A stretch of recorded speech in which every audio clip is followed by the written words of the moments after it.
어릴 적에 친구들과 이게 재미있는 넌센스 퀴즈를 하면서 그런 질문 아마 여러분 한 번쯤은 들어보셨을 거예요. 하늘과 땅 사이에 무엇이 있는가? 정답은 과입니다. 과. 그렇죠. 어떤 사이에 있다는 것, 굉장히 우리에게는 의미가 있죠. 예수님의 십자가의 죽음 이후에 그리고 부활할 때까지의 3일의 기간, 이 기간 동안 어떤 일이 일어났는가, 이것을 굉장히 중요하게 여기는데 많은 신학자들도 관심을 갖고 살피는 그런 부분이죠. 그런데 네 복음서 기자가 동일하게 언급하는 한 사람이 있습니다. 바로 아리마대 요셉이라는 사람이었습니다. 그 사람을 통해서 예수님의 시신이 장사되어지고 그 아리마대 요셉의 무덤에 묻히게 되었습니다. 일들을 이렇게 똑같이 이렇게 기사를 써서 우리에게 전해주고 있습니다. 왜 이것을 네 복음서 기자가 동일하게 우리에게 전해주셨을까? 예수님의 십자가 죽음 이후에 그리고 부활 그 사이에 왜 아리마대 요셉이라는 사람을 등장시켜서 우리에게 전해줄까? 그것을 우리가 생각해 보시면서 제가 묵상한 것 세 가지를 함께 나누었으면 좋겠다 생각을 합니다. 저는 두려움을 극복한 믿음의 영향력이 어떤 것인가 하는 것을 보여주기 위한 것이고, 또 두 번째는 예수님께서 정말 대속의 십자가를 지시고 십자가에 죽으셨다는 사실을 명확하게 전달하기 위한 것, 그리고 또 하나 있다면 하나님 나라를 기다리는 사람의 삶은 어떠한 삶을 사는가, 바로 이것을 우리에게 보여주기를 원해서 이 기사를 기록했다고 저는 그렇게 묵상을 하겠습니다. 제가 묵상한 것을 말씀으로 함께 나누면서 여러분 속에 주시는 하나님의 음성을 듣는 그런 시간 되기를 바랍니다. 첫 번째로 두려움을 극복한 믿음의 영향력을 아리마대 요셉을 통해서 보여주기를 원했습니다. 이 사복음서는 아리마대 요셉이 당시 로마의 총독이었던 빌라도에게 가서 예수님의 시체를 달라고 요청했다고 기록하고 있습니다. 이 아리마대 요셉이 어떤 사람인가? 누가는 좀 구체적으로 좀 길게 적었어요. 공회의원으로 선하고 의로운 요셉이라는 사람이 있으니 그들의 결의와 행사에 찬성하지 아니한 자라. 그는 유대인의 동네 아리마대 사람이요 하나님의 나라를 기다리는 자라고 그렇게 소개하고 있습니다. 마가복음 15장 42절에 요셉을 존경받는 공회원이요 하나님 나라를 기다리는 자라 소개하고 있고, 마태는 부자요 예수님의 제자라고 소개하고 있습니다. 요한은 조금 다르게 표현하고 있어요. 예수의 제자이나 유대인이 두려워 그것을 숨기더니 이 일 후에, 이렇게 기록하고 있습니다. 그가 예수님이 십자가에 돌아가시고 난 후에 변화되고 달라졌다는 것을 이힐 우회라는 이 부사로 이렇게 표현하고 있습니다. 그는 사내들인 공회의 의원이었고, 사내들인 공회가 죄인으로 규정하고 총독 빌라도가 그 십자가에 못 박은 이 사형당한 예수님의 시신을 달라고 요청하는 것은 아리마대 요셉에게 매우 큰 결단이었죠. 왜냐하면 그는 백성들의 존경과 또 사내들인의 공회원이라는 지위와 부유한 삶까지 어쩌면 모두 잃어버릴 수 있는 위험과 또 그것을 각오한 선택이었기 때문입니다. 마가복음 15장 43절에는 아리마대 사람 요셉이 와서 당돌이 빌라도에게 들어가 예수의 시체를 달라 하니, 좀 더 구체적으로 기록합니다. 여기에 당돌하다고 번역된 이 톨메라사스라는 이 단어는 이 톨마오의 과거 분사형인데, 이 톨마오라는 이 단어는 무서워하지 않다, 두려워하지 않다라는 뜻인데 행위자의 단호함을 보여줍니다. 그러니까 아리마대 요셉이 모든 것을 각오하고 바로 로마 총독 빌라도에게 가서 예수의 시체를 달라고 했던 그런 사람입니다. 그는 예수님의 말씀을 믿고 따랐습니다. 예수님의 제자였습니다. 그러나 자신의 모든 것을 잃어버릴 것을 두려워해서 그는 신분을 숨기고 있었습니다. 그러나 그는 공회원으로서 예수님의 십자가의 재판 과정과 6시간 동안이나 십자가에 달려서 예수님 하시는 말씀을 보면서 그는 백부장과 아마 동일하게 그런 마음을 가졌을 것입니다. 이분이 정말로 메시아다. 그리고 그 확신과 믿음을 가지고 그는 죽음을 각오하고 자기가 모든 것을 잃어버릴 것을 각오하고 총독 빌라도에게 가서 예수님의 시체를 받아다가, 그리고 그는 예수님을 장사 지낸 것을 보게 됩니다. 그런데 놀라운 것은 그가 예수님의 제자임을 드러내고 증거한 이후에 또 한 사람이 자신의 믿음을 드러냈습니다. 요한복음 19장 39절에 보니까 일찍이 예수께 밤에 찾아왔던 니고데모도 몰약과 침향 섞은 것을 100리트라쯤 가지고 온지라. 이 사람도 낮에 예수님을 찾아올 수가 없는 사람이었습니다. 지체가 높은 사람이었습니다. 바리새인이었습니다. 그런데 그에게 있어서 영생에 대한 갈증이 있었습니다. 예수님을 밤중에 찾아와서 예수님께 물었습니다. 예수님이 그러셨죠. 사람이 거듭나지 않으면 하나님 나라를 볼 수 없다고 하셨고, 그를 통해서 나왔던 말씀이 우리가 잘 아는 요한복음 3장 16절의 유명한 말씀입니다. 이 니고데모도 역시 예수님의 제자였지만 유대 사회의 시선이 두려워서 숨어 있었습니다. 그러나 아리마대 요셉의 담대하게 믿음으로 나서는 것을 보면서 그도 용기를 내어서 예수님의 제자임을 드러내는 삶을 살았습니다. 이 두 사람뿐만 아니었을 겁니다. 아마 이 두 사람의 모습을 보면서 많은 사람들이 숨어있던 제자들이 나타나서 예수님을 따르는 사람이 되었을 것입니다. 윌리엄 윌버포스라는 사람이 있습니다. 이분은 1759년에 태어나서 21살 때 영국의 국회의원으로 활동하기 시작한 사람입니다. 그가 26살 때 진정한 그리스도인, 인격적으로 예수님을 만나게 됐습니다. 만나고 보니까 그 당시에 이 영국의 정치는 사교계였습니다. 술 마시고 놀고 춤추고 하는 곳이었습니다. 자기가 정말 본어게인 크리스찬이 되고 보니까 이것은 그리스도인의 삶이 아니라고 결단하고 정치를 그만둘 생각을 했습니다. 정치는 나하고는 맞지 않다고. 그런데 이 어메이징 그레이스를 작시한 존 요턴 목사님의 권고를 받아들였습니다. 당신이 그리스도인으로서 정치가의 삶을 살으라고. 그래서 그는 결단합니다. 그가 정말 나는 예수님을 인격적으로 영접한 그리스도인이다. 그리스도인으로서 정치를 하기 시작했습니다. 그리스도인으로 정치를 바라볼 때에 성경의 비성경적인 것 중에 가장 그의 마음속에 와닿는 것이 그 당시 노예 제도였습니다. 노예 무역 제도였습니다. 이것은 성경적이 아니고 반도덕적이고 비윤리적이라고 그렇게 받아들이고 법안을 내었습니다. 그가 이 노예 무역 제도를 폐지하는 법안을 냈는데 많은 사람의 반대를 받고 조롱도 받고 심지어는 살해의 위협까지 받았습니다. 왜냐하면 그 당시 영국의 3분의 1의 수입이 바로 노예 무역 제도로부터 들어오는 것이기 때문에 그 부유함을 놓칠 수가 없었기 때문에 사람들이 절대적으로 반대했습니다. 그가 자기가 그리스도인으로서 정치를 하겠다고 나섰을 때에 그를 따라서 정말 동의하는 사람들이 여기저기서 나타나기 시작했습니다. 그 모임이 크레판 공동체입니다. 함께 힘을 합쳐서 150여 차례나 법안을 내었습니다. 제안을 하고 강의를 하고 그는 설득을 했습니다. 그리고 무려 46년간에 걸쳐서 그는 이 일을 꾸준히 했습니다. 이것뿐 아니라 영국 사회의 잘못된 제도나 습관, 법 같은 것을 고치는 일에 함께 기도하며 그는 이것을 고쳐나갔습니다. 마침내 이 법안이 통과되었습니다. 그리고 법안이 통과되고 3일 뒤에 그는 세상을 떠났습니다. 이 일은 단순히 영국뿐 아니라 미국의 남북전쟁을 통해서 노예가 해방되는 일에 영향을 주었고 세계 역사를 바꾸는 일에 크게 쓰임받은 것을 보게 되었습니다. 사랑하는 여러분, 내가 모든 것을 잃어버릴 줄 모른다는 그런 마음들, 그런 각오로 내가 그리스도인 된다는 것을 바로 선포하고 참 그리스도인으로 산다는 것은 쉬운 문제는 아닐 겁니다. 여러분도 직장생활이나 사회생활을 하면서 내가 그리스도인이라고 나타내기를 참 어려워할 겁니다. 왜냐하면 복음에 어쩌면 최전선에 여러분이 서 있기 때문입니다. 그리고 내가 그리스도인이라고 말하는 순간 그때부터 들어오는 조롱과 핍박들, 때로는 사람들의 무시함, 이런 것들을 각오해야 될 겁니다. 그것보다 더 어려운 부분이 있다면 내가 그리스도인이라고 이야기하고 난 다음에 내 삶이 정말 그리스도인처럼 나는 살아갈 수 있을까 하는 그런 걱정 때문에 아마 못할지도 모르겠습니다.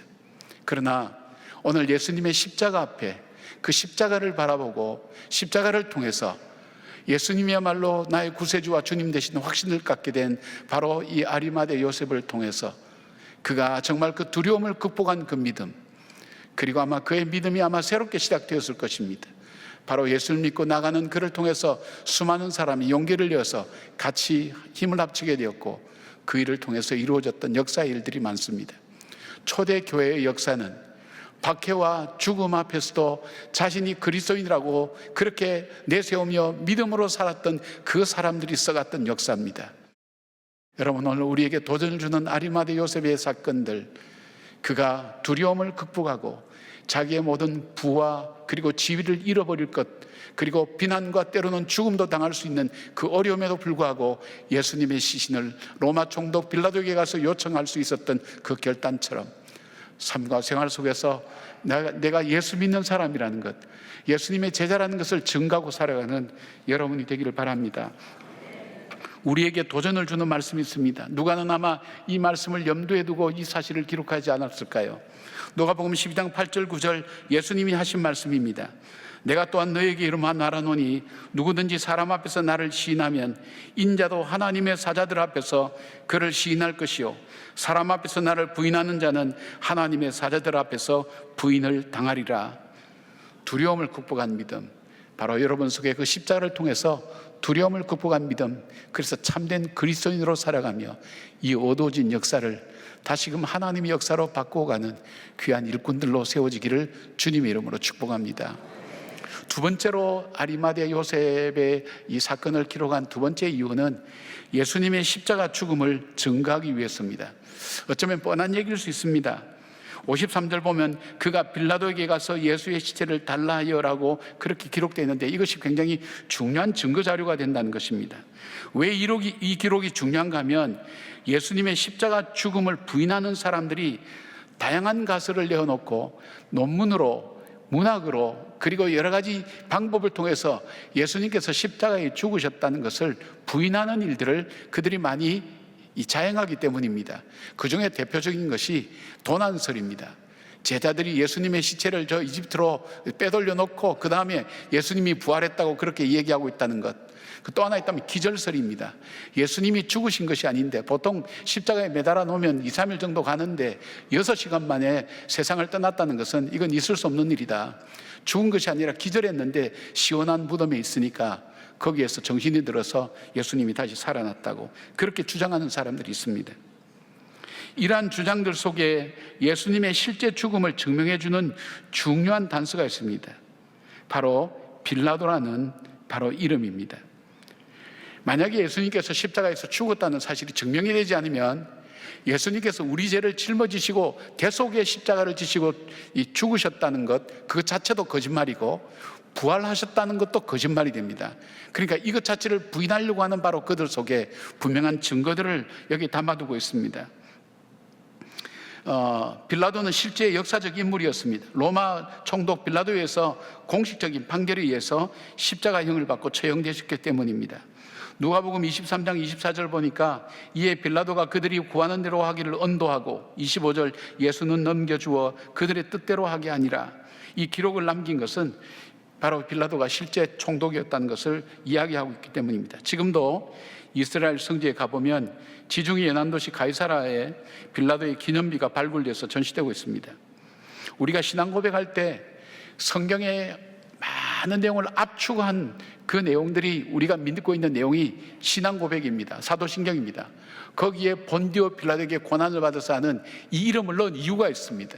왜냐하면 역사적 인물이었고 그 역사적 인물인 빌라도에 의해서, 그 총독에 의해서 죽음을 당했다는 것이 확실히 증거되고 고백되어지는 것이기 때문입니다. 그리고 예수님의 십자가 죽음을 증명할 만한 것이 뭐냐면 바로 이 아리마대 요셉의 이 예수님의 시신을 거두어서 바로 장사를 지냈다는 사실입니다. 시체는 영혼이 없는 육체를 말합니다. 여기에서는 헬라어로 소마라고 번역하는데 이 몸을, 마가복음 보면 좀 더 명확하게 나옵니다. 마가복음 15장 43절에 아리마대 사람 요셉이 와서 당돌하게 빌라도에게 들어가 예수의 시체를 달라 하니 라는 구절에서 사용된 이 시체는 헬라어로 소마를 쓰고 있습니다. 몸이다, 그렇게 쓰고 있습니다. 그런데 45절에 가면 빌라도가 예수님의 죽음을 확인하고 아리마대 요셉에게 시체를 내줄 때 사용했던 이 시체는 푸토마라고 하는 단어를 사용합니다. 이 푸토마라는 단어는 이전에 한 번 사용된 적이 있는데 언제 사용됐냐면 세례 요한이 목이 잘려서 참수된 그 시체를 제자들이 거두다가 장사를 지냈습니다. 그때 이 세례 요한의 시체를 푸토마라고 이 단어를 쓴 겁니다. 이 단어를 통해서 완전히 죽어서 시체가 된 것임을 확실하게 기록해 둔 것입니다. 사단의 계력은 우리 죄를 짊어지시고 대속의 십자가를 지시고 죽으신 예수님을 믿지 못하게 만드는 것입니다.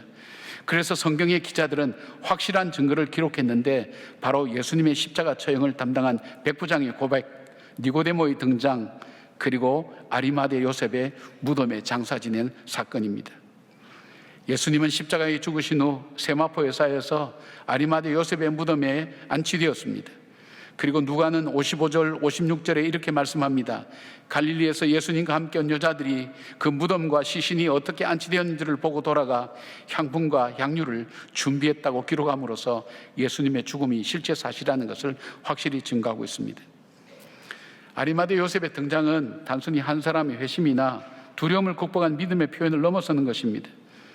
그는 예수님의 십자가의 죽음이 인류의 허물과 죄를 다 짊어지고 그 대가를 치르신 대속의 죽음을 증거하는 일에 쓰임을 받았습니다. 복된 소식의 증인으로서 하나님께서는 아리마다 요셉을 사용하고 있는 것을 보게 됩니다. 사랑하는 여러분, 우리가 인생은 한 번밖에 살 수가 없습니다. 인생을 살면서 마지막 죽을 때에 정말 후회하지 않는 인생, 보람 있게 살았다는 인생을 어떻게 사는 것이 그런 인생이라고 생각하십니까? 저는 이렇게 생각합니다. 나로 인해서 내 사랑하는 가족이나 내 이웃들이 당신을 통해서 나는 참 인생의 따뜻함을 느꼈다. 그리고 당신을 통해서 내가 소망을 봤다. 내가 당신을 통해서 내 삶이 달라졌다. 이런 얘기를 들을 수 있다면 제 인생은 결코 헛된 인생은 아니라고 생각합니다. 그리고 또 하나가 있다면 당신을 통해서 나는 참 소망을 봤다. 정말 하나님이 살아계신 것을 보았다. 그 예수님의 구세주 되심과 주님 되심을 도구하는 증거로서 바로 그 도구로서 내가 쓰임받았다면 그것보다 더 확실한 보람되고 복된 인생은 없을 겁니다. 그 사건이 오늘 광야에서 일어나고 있습니다. 예수님께서 장정만 5,000명 되는 사람을 광야에서 이 보리떡 5개와 물고기 2마리로 그들을 먹이셨습니다. 먹이실 때 이 사건은 두 가지입니다. 하나는 예수님의 말씀을 듣고 허기졌던 그들에게 배를 불려주는 것, 또 하나 있다면 이 사건은 예수님이 메시아 되심을 증거하는 증거로서의 이 사건입니다. 근데 여기에 쓰여진 도구가 뭐냐면 어린아이가 갖고 온 조그만 물고기 2마리와 보리떡 5개에 불과하다는 겁니다. 생선, 그래서 여러분 큰 고기 생각하시면 안 돼요. 아마 멸치만한 그런 고기일 거예요. 어린아이가 싸운 거니까. 보리떡은 사람들이 찾는 떡이 아니에요. 좋아하는 떡이 아니에요. 없기 때문에 먹을 수밖에 없는 거예요. 보잘것없어요. 사람들도 찾지 않아요. 보잘것없어요. 아무 힘도 없어요. 그런데 이것이야말로 많은 사람의 굶주린 사람의 배를 채우고 예수님께서 구세주 되심을 증거하는 도구로 쓰임받았다는 거예요. 그렇다면 저와 여러분이 어떻게 쓰임받기를 원하십니까? 아마 제가 정말 복된 인생이라고 하는 그 말에 여러분 동의하실 줄 압니다. 당신은 볼 때마다 난 지옥을 만난 것 같아. 뭐 이런 얘기 듣는 분이 있으세요? 당신을 보고 정말 나는 천국이 뭔지를 알게 됐다고. 아빠, 엄마, 나는 아빠 엄마를 통해서 인생이 뭔지를 알게 되고 정말 내가 내 삶을 바로 살게 됐어. 이런 얘기를 들을 수 있다면 얼마나 보람찬 그런 인생이겠습니까? 주님께서 우리를 그렇게 사용하기를 원하십니다. 어떤 사람에게 자기 것을 내어서 그것이 어떤 것이든 비록 물고기 2마리와 보리떡 5개처럼 보잘것없다 할지라도 그래서 자기가 들어갈 무덤에 바로 그 예수님께 드릴 때에, 예수님을 모실 때에 주님께서는 그 사건을 통해서 예수님께서 구세주와 주님 되심과 많은 사람을 풍요롭게 하는 복되게 쓰임받는 인생이 된다는 것을 보여주고 있습니다. 사랑하는 여러분, 여러분들의 삶과 저의 삶이 그런 생애가 되기를 원합니다. 나로 인해서 나와 함께하는 가족들이, 나를 만난 사람들이 정말 당신을 보고 내 삶이 의미가 있으시고 살아야 될 이유를 알게 됐다고 얘기할 수 있고, 내가 참 소망을 발견했다고, 나에게 영생의 소망이 나에게 당신을 통해서 주어졌다고, 그렇게 쓰임받는 도구로서 여러분 쓰여지기를 바랍니다. 내가 능력이 있어서 아닙니다. 내가 가지고 있는 작은 삶, 보잘것없는 것 주님께 드려질 때에, 주님의 손에 잡혀질 때에 주님께서 그렇게 사용하셔서 그 광야의 기적을 만든 것처럼 여러분이 그 기적의 역사를 써가는 광야에 모인 한 분 한 분들이 되시기를 주님의 이름으로 축복합니다. 세 번째로 보여주려고 했던 것이 뭐냐면 하나님 나라를 기다리는 사람은 어떻게 사는 것인가 하는 것을 아리마대 요셉을 통해서 보여주기를 원했습니다.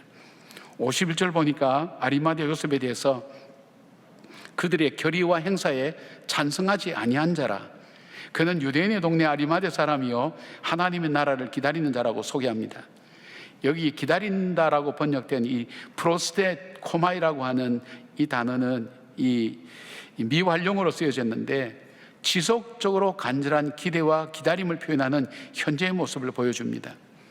예수님의 가르치는 핵심이 무엇입니까? 바로 하나님 나라입니다. 하나님 나라는 뭐라고 그랬죠? 하나님이 통치하신 나라라 그랬습니다. 아리마대 요셉은 바로 하나님 나라를 기다리고 소망하는 자의 모습을 보여줍니다. 그는 예수님을 자신의 무덤에 장사하면서 죽음의 끝이 아니라 하나님 나라가 이루어져가는 과정 속에 있다는 사실을 믿었고, 바로 그 하나님 나라를 이루어줄 분이 예수 그리스도이심을 믿었습니다. 그래서 그는 당돌하게 빌라도 총독을 찾아가서 예수의 시체를 요구하는 것이나 자기 무덤에 장사 지내고 세마포로 감싼 것은 그는 죽음을 뒤처리하는 사람이 아니라 소망을 붙들고 사는 사람인 것을 보게 됩니다.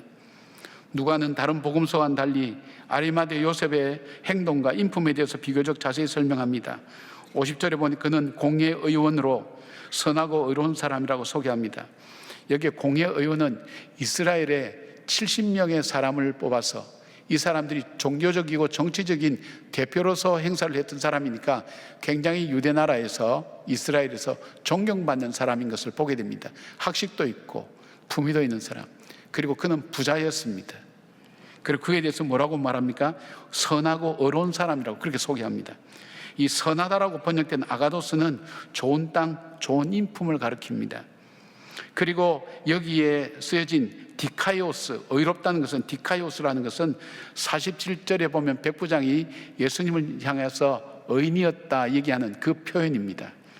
쉽게 말씀드리면 하나님의 율법과 규례를 지킴으로 하나님의 백성됨의 그 정체성을 가지고 살았던 사람인 것을 말씀하고 있습니다. 그렇게 살 수 있던 이유가 뭘까요? 하나님 나라를 기다리는 사람이었기 때문입니다. 하나님의 나라의 소망을 가진 사람은 죽음이 끝이라고 생각하는 사람과는 달리 현실을 해석하는 것이 다릅니다. 현재가 전부이고 죽음의 모든 것이 끝난다고 생각하는 사람은 영원을 바라보면서 오늘을 선택하지는 않습니다. 그러나 하나님 나라를 바라보고 그 언약의 말씀이 반드시 이루어질 것을 바라보는 사람은 오늘 내 삶이 어디에 초점 맞추고 중심을 잡아야 할 것을 분별합니다. 아리마대 요셉은 사내들인에서 다수 의견을 따르지 않았습니다. 그는 모든 것을 잃어버릴 수 있는 상황에서도 결단했고, 그 결단과 행동은 하나님 나라를 소망하는 사람이 아니면 결코 할 수 없는 일이었습니다. 그래서 그는 주변의 상황에 휩쓸리지 않고 하나님 나라를 바라보며 믿음으로 살았습니다. 하나님 나라를 기다리는 사람은 현실을 믿음의 눈으로 바라봅니다. 하나님의 약속이 반드시 이루어질 것을 소망하면서 오늘을 선택하며 살아가는 사람입니다. 서기 410년 8월 24일 로마가 멸망했습니다. 당시에 결코 무너지지 않을 것 같은 로마의 멸망은 그 당시 사람들에게 세상의 끝날이라고 받아들여지게 되었습니다. 많은 이교도들은 로마의 멸망이 기독교 때문이라고 비난하기 시작했습니다. 이 절망의 시간에 어거스틴은 신의 도성을 집필합니다. 세상에는 자기 사랑과 교만과 탐욕으로 가득 차서 결국 멸망하고 사라질 도성이 있고, 하나님의 사랑의 기초에서 은혜와 진리로 살아가는 궁극적으로 영원한 승리를 거둘 도성이 있다고 그는 주장합니다. 하나님의 도성은 교만과 탐욕의 이 땅의 도성에서도 자라나고 있다고 소망을 바라봅니다. 그리고 하나님은 이 역사를 완전하게 완성시켜 나갈 것이라는 그 믿음을 붙들고 이 글을 써갑니다. 아리마대 요셉은 하나님께서 이루실 그 완전한 나라, 그 나라를 기다리며 사는 사람이었습니다. 그리고 그 나라를 바라보고 사는 사람은 어떻게 살아야 되는지를 그는 삶을 통해 보여주었습니다. 이사야 53장 9절의 예언처럼 그가 죽은 후에 부자와 함께 있었더라는 이 이사야의 예언을 성취하는 바로 그 삶을 살았던 것입니다. 요셉은 예수님의 죽음을 통해 하나님 뜻이 이루어지고 있다는 것을 믿었기 때문에 자신의 무덤조차 내어드릴 수 있었던 것입니다. 하나님 나라를 소망하는 사람은 죽음이 끝이 아닙니다. 오히려 말씀을 따라 순종합니다. 절망과 죽음까지도 하나님 나라를 향해 가는 과정으로 받아들입니다. 아리마대 요셉은 그 부르심에 믿음으로 응답했고, 오늘날 우리의 삶 또한 요셉과 같이 하나님의 부르심에 응답하는 삶을 살아야 할 것입니다. 사랑하는 여러분, 낙심하지 말기를 바랍니다. 이 가운데도 열어가시는 하나님의 길이 있다는 걸 기억하면서 그 주님 붙들고 기도하며 믿음으로 이겨나가는 저와 여러분의 삶이 되기를 주님의 이름으로 축복합니다. 아멘.